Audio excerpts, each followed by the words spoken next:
Ya, perkenalkan nama saya Ignatius Rahul. Saya dari kelas A2 dengan nomor NIM 2010417157. Saya ingin menjawab pertanyaan dari Pak Adi Mursalim, SEMM. Ya, yang pertama, jelaskan pengertian seluruh distribusi dan strategi distribusi internet, evakuasi, satelit, beserta kelebihan dan kekurangannya. Yang pertama, menurut Warren J. Kagan (2003), saluran distribusi adalah saluran yang digunakan oleh produsen untuk menyalurkan barang tersebut dari produsen sampai ke konsumen atau pemakai industri. Distribusi alternatif adalah strategi distribusi yang memanfaatkan produk dengan pada banyak retailer atau pengeceran serta distributor di bagian tempat. Teknik ini sangat cocok digunakan untuk produk atau barang kebutuhan pokok sehari-hari yang memiliki permintaan dan tingkat konsumen yang tinggi. Contoh seperti sembako, rokok, sikat gigi, odol, sabun, deterjen, dan lain sebagainya. Kelebihannya memberikan akses yang mudah bagi pelanggan. Kekurangan, banyak toko tidak akan menerima beberapa produk jika konsumen tidak suka memberi produk tersebut di tempat itu.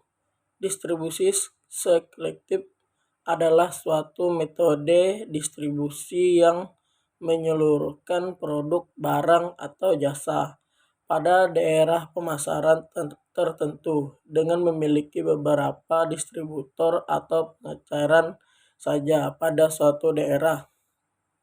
Di antara distributor atau pengeceran akan terdapat suatu persaingan untuk merebutkan konsumen dengan cara, teknik, dan strategi masing-masing. Contoh saluran distribusi selektif adalah produk elektronik, produk kendaraan bermotor, sepeda, pakaian, buku, dan lain kelebihannya.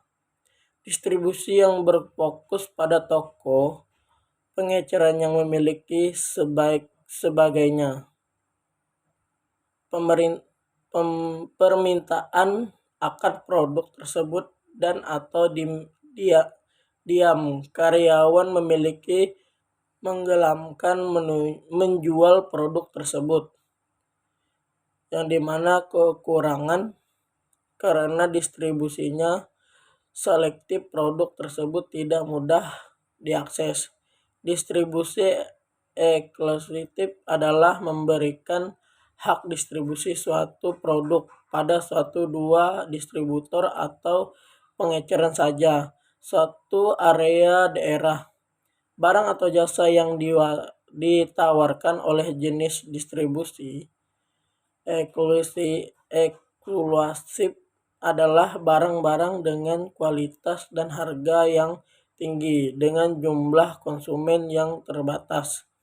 Contoh distribusi eksklusif adalah seperti showroom mobil, fotokopi, hotel, restoran, perbalan, produk malam atau murni level marketing atau pasif instrumen, minimarket, supermarket, hypermart, dan lain-lain.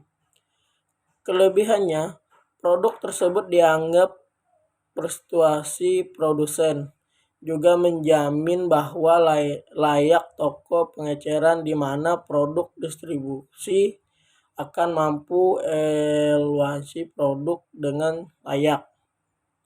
Kekurangannya, akses produk kepada pelanggan terbatas. Yang pertanyaan yang kedua, apakah perbedaan antara bauran promosi dan bauran pemasaran? Produk yang dipasarkan memberikan hasil memuaskan bagi bagian jelaskan dengan faktor-faktor yang serta bagaimana cara kegiatan pemasaran terhadap suatu produk agar faktor-faktor baur promosi. Yang pertama, jenis pemasaran produk, alokasi, bauran komunikasi berbeda-beda antara pasar konsumen dan pasar bisnis. Pemasaran konsumen mengeluarkan uang secara berturut-turut. Sedangkan promosi penjualan, iklan penjualan pribadi dan hubungan masyarakat. Penjualan pribadi memberikan sumbangan yang besar dalam pemasaran barang konsumen. Beberapa pemasaran konsumen menggunakan tenaga penjualan terutama untuk menerima pemasaran mingguan dari penyeluruhan dan untuk memeriksa. Namun, penjualan komunikasi konsumen yang terlatih dengan efektif dapat memberikan 4 sumber penting. Yang pertama, posisi persediaan yang meningkat. Yang kedua, konsumen. Yang ketiga, penjualan misioner. Yang keempat atau yang terakhir, manajemen pelangganan utama. Tahap keseimbangan pembeli. Ada 5 tahap kesiapan pembeli, yaitu yang pertama tahap kesadaran, tahap pengertian, tahap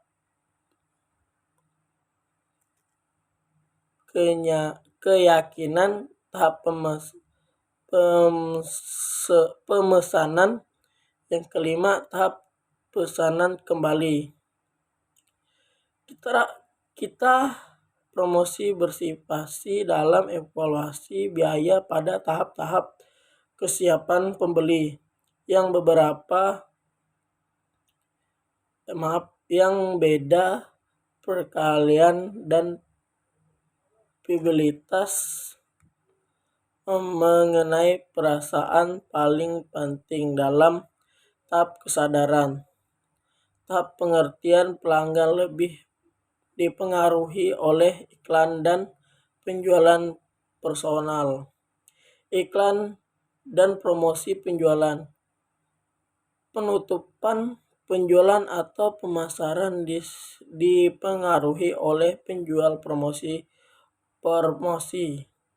Penjualan, sedangkan pesanan kembali juga digunakan oleh penjual persoalan, dan promosi penjualan disebagaikan memberikannya. Pertanyaan yang ketiga, unsur-unsur bauran pemasaran produk merupakan kombinasi barang dan jasa yang ditawarkan. Perusahaan kadang pasrah sasaran. Harga merupakan jumlah uang yang harus dibayar konsumen untuk memperoleh suatu produk. Distribusi merupakan kegiatan perusahaan untuk membuat produk tersedia bagi pasar sasaran. Promosi merupakan aktivitas menyimpang atau menawarkan manfaat produk dan membujuk konsumen agar kembali produk yang ditawarkan.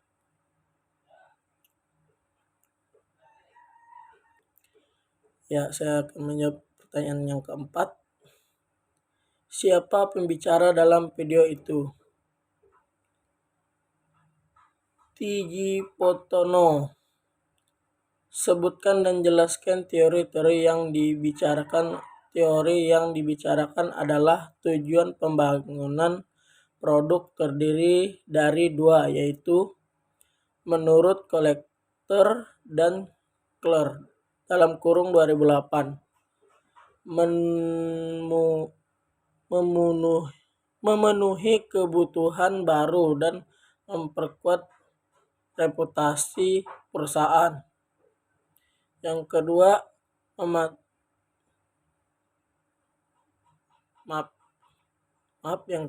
mempertahankan daya saing terhadap produsen sudah ada. Yang ketiga, menurut Alma tahun 2002, memenuhi keinginan konsumen, menambahkan omset penjual, mengecah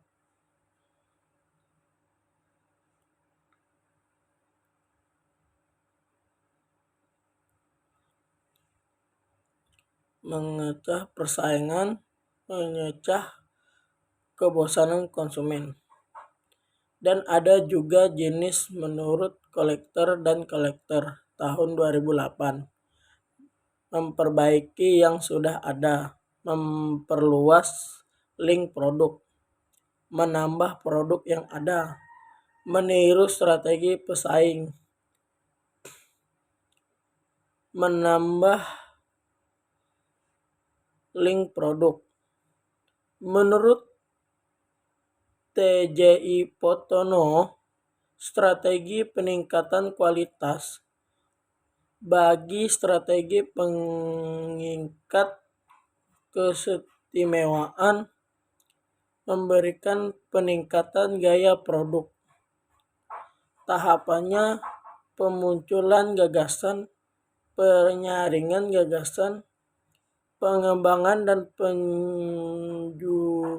pengunjung konsumen, pembangunan dan pengujian konsep, pengembangan strategi pemasaran, analisis bisnis,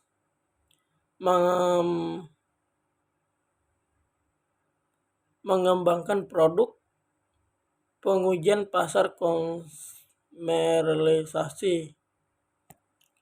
Ya, saya akan menjawab pertanyaan yang kelima. Siapa pembicara video itu? Hendry Aprianto. Sebutkan, jelaskan teori-teori yang dibacakan oleh pembicara. Yang pertama, beliau membahas tingkatan produk. Pengertian produk adalah strategi suatu yang ditawarkan ke pasar untuk mendapatkan perhatian, dibeli dan dipengaruhi, dan yang dapat memuaskan keinginan atau kebutuhan konsumen. Ada tingkatan produk. Yang pertama, produk masa depan. Yang kedua, produk dengan nilai harapan. Yang ketiga, produk harapan. Yang keempat, produk pasar. Yang kelima, produk utama, manfaat utama. Saya akan melanjutkan pertanyaan yang keenam. Siapa pembicara video itu? Liris Widya. Sebutkan dan jelaskan teori-teori yang dibicarakan oleh pembicara. Membahas tentang produk, attribution, evaluasi produk, objektivitas. Siapa pembicara video itu? Linding Riodi. Sebutkan dan jelaskan teori-teori yang dibicarakan oleh pembicara tersebut. Pemasaran politik atau political marketing. Ya, terima kasih. Maaf jika banyak salah kata. Hanya inilah yang bisa saya jawab. Sekian dari saya, Ignatius Rahul. Terima kasih.